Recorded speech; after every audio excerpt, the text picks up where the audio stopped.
Semua, perkenalkan nama saya Leonardo Gustawijaya, merupakan mahasiswa Fakultas Teknik Industri angkatan 2019 di Universitas Tarumanegara. Pada kesempatan kali ini, saya akan mereview mengenai video-video dari tugas pengantar otomasi industri.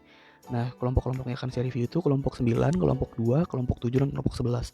Langsung aja ya, kita mulai dari kelompok 9, yaitu kelompok saya sendiri. Pilihan yang pertama dari kelompok 9 nih, pembawaan mereka itu bertema talk show atau ngobrol-ngobrol santai, sehingga berbeda dari kelompok yang lain.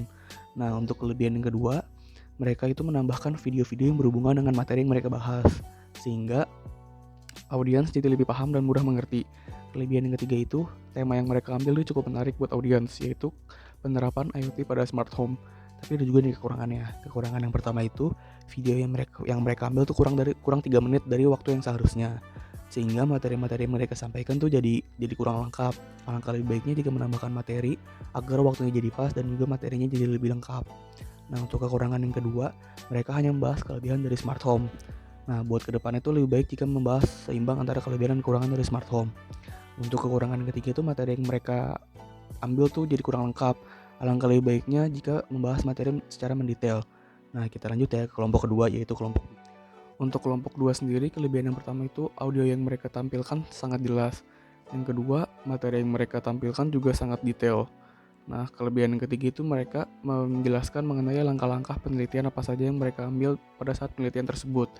Tapi ada juga nih kekurangannya. Kekurangan yang pertama itu beberapa anggota mereka itu pada saat take video backlight, sehingga memengaruhi visual dari video tersebut. Alangkah lebih baiknya jika mau take video tuh mencari tempat yang terang atau menambahkan pencahayaan eksternal.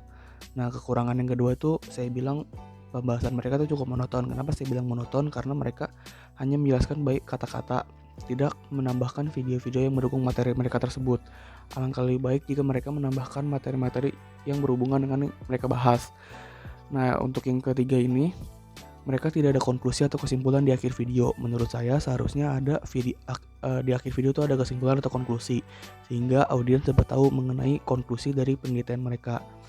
Kita lanjut ya ke kelompok yang ketiga, yaitu kelompok 7. Kelompok 7 ini kelebihan pertama, audio yang mereka tampilkan sangat jelas. Dan juga materi yang mereka sampaikan mengenai otomasi pada bidang transportasi itu cukup sangat lengkap, seperti autopilot, sensor fusion, dan lainnya. Nah, yang ketiga itu kelebihan dari kelompok 7 ini, mereka menambahkan video-video yang berhubungan dengan materi yang mereka bahas, sehingga audiens jadi mudah paham. Tapi ada juga nih kekurangannya. Kekurangan yang pertama itu, ada salah satu scene di mana mereka menjelaskan autopilot tanpa menampilkan video dari kelompok mereka atau video dari anggota kelompok mereka, sehingga audiens jadi nggak tahu nih siapa yang ngejelasin. Alangkah lebih baiknya jika ke depannya itu pada saat pembahasan materi mereka menampilkan video anggota kelompok yang menjelaskan agar masyarakat atau audiens dapat tahu nih siapa yang lagi ngejelasin materi tersebut. Untuk kekurangan yang kedua, mereka hanya membahas model Tesla pada otomasi di bidang transportasi. Padahal kan ada juga beberapa merek yang serupa seperti Wuling, Mercedes-Benz. Kedepannya supaya nambahin merek-merek lainnya. Nah, kekurangan yang ketiga itu mereka kurang menjelaskan nih mengenai aplikasi keyless pada mobil tersebut.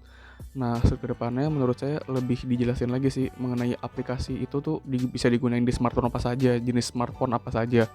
Nah, kita lanjut ya ke kelompok yang terakhir, yaitu kelompok 11. Kelompok 11 kelebihan yang pertama itu video yang mereka tampilkan tuh cukup jelas. Selanjutnya juga mereka menggunakan video-video tambahan yang mendukung materi yang mereka jelaskan. Selanjutnya kelebihan yang ketiga tuh mereka tuh seimbang nih menjelaskan antara kelebihan PLC dan kekurangan PLC. Nah, selanjutnya mereka juga menjelaskan mengenai penerapan PLC di bidang otomasi seperti di berbagai sektor nih, seperti di otomotif dan juga di bidang karet.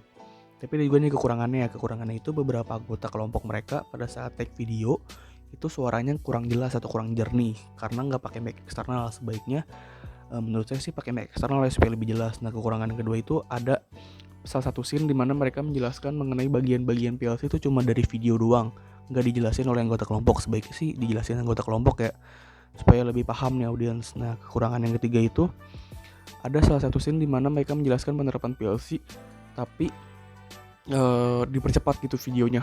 Nah, harusnya sih nggak dipercepat ya supaya jelas.